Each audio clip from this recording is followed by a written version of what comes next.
আমরা কাটে কেনতে হ্যাঁ হ্যাঁ গোশ 30 কেজি ফাটাই গেল তা আছে তুই আছে তোর আর 2 কেজি করে 5 কেজি করে ওখানে তো 1.5 কেজি নে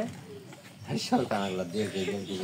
নাই হবে আছে 30 কেজি গোশ আমি কোনতে ভালো বুঝতে আছি না 2 কেজি 4 কেজি দে 5 কেজি 1 কেজি কমাই দে তো 1 কেজি কমালে আমি 30 কেজি গোশ ভাজাতে পারবো তুই একটা জিনিস বুঝতিস বসে ওর 5 কেজি না 5 কেজি 3 কেজি দে 3 কেজি তো দিচ্ছি 1.5 কেজি খাইলে যার 1 কেজি তার কমাই কোনে যার বেশি তার থেকে কমাচ্ছে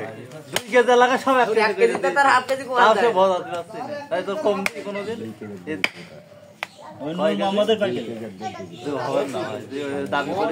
অন্যদিন আমি ধর বলি শোন অন্যদিন কাটলি 1 কেজি বেশি চালি পরে এসে দিই না কিন্তু আজকে আমার ইজ্জত বাঁচাতে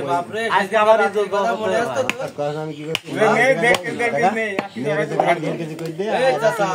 এখানে আছে কথা মনে আছে তো ফেরি করা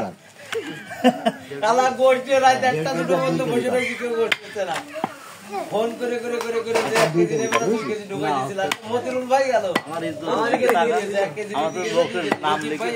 অন্যদিন তো ঘুরে এসে বলে 1 কেজিতে তা তো দেই আরে মুসিবত লাস্টে আমি গোশ নেব না আমার ভাগের ভাগ আমি আবার নিলাম রোজারি হ্যাঁ ওই সেই আমার বলিল আমি বললাম পারলাম না আমি গোশ নেব না তাও 5 কেজি কিনে বাপুদের 2.5 কেজি দিলাম আমি 2.5 কেজি নিলাম কি একটা অবস্থা গোশ কিন্তু একের গোশ আমাকে ছাড় ঢালাই সব আমি রান দিল কিরা ওই বড় বাপুর আসলে খেজড়ি দিই না গোশ কাটিস না আর চুপ করে বসে থাকবি না গোশ আরাম সিস্টেম হয়ে যাচ্ছে বেলাইন হয়ে যাবেন বসি এইটুক গোশটা কাটে দি এইটুক দিয়ে তারপর তো আনে মিট কর মানে সবই তো গোশ হাড় কর এর তলে সব মাল মাল দিয়ে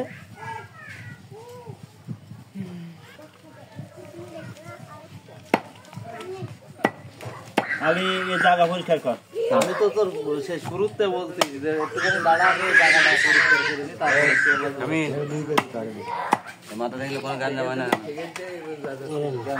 না গেছে জ্ঞান দাও হয়েছে তুই গোশ নিয়ে যা তাহলে গোশ নিয়ে যাবো এখন ওরা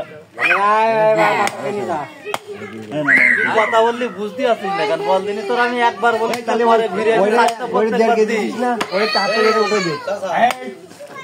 এটা 2 কেজি করে দে 1 কেজি করে দে না ও গোশ নিয়ে গোশ নিয়ে তাও দাও 2 জায়গায় দিয়ে 1 কেজি ওরে করে দে